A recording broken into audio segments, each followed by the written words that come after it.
अस्सलाम वालेकुम। Anam home remedy channel में नज़र की कमज़ोरी को कैसे ठीक किया जा सकता है। पूरी दुनिया में इसका इलाज नहीं, लेकिन आज मैं आपको बताऊंगी आप इसका इलाज कैसे कर सकते हैं। यकीन मानिए आपको फ़ायदा भी होगा।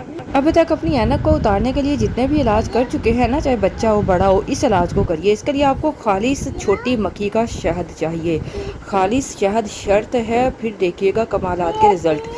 आपने उंगली पर थोड़ा सा शहद लगा के इसे अपनी आंखों पे लगाना है। सुरमे की तरह इसे आंखों में डालिए। आपको शुरू में जलन होगी, आंखें रेड हो जाएंगी और आंख मतलब मुश्किल से खुलेगी। परेशान मत होइएगा, ऐसा होता है। आपने इसको लगाना नहीं छोड़ना। अभी रेडनेस भी होगी, इचिंग भी होगी, आपने आंख को मलना भी नहीं है। रात को सोने से पहले सुरमे की तरह अपनी आंख पे डालिए।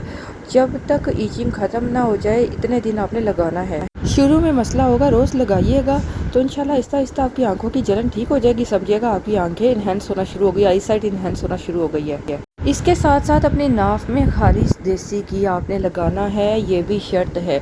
अगर वाकई आई साइट को इन्हेंस करना चाहते हैं, आप अपनी ऐनक से छुटकारा पाना चाहते हैं, तो अपनी नाफ में देसी घी लगाइए रोज़ रात को सोने से पहले। दिन में भी लगा सकते हो, नाफ को तर रखें। अगर आप शहद नहीं लगा सकते ना, तो बहुत फ़ायदेमंद ये है कि आप रात को मसवाक करके सोएं, सुबह नहार मुँह फिंगर धोकर फिंगर की मदद से सलाइवा अपनी आंखों में काजल की तरह लगाएं। 3 माह इस अमल को कर ले, यकीन मानिए फ़ायदा होगा। इजाज़त चाहूँगी, मिलूंगी नए टॉपिक में। अल्लाह हाफिज़।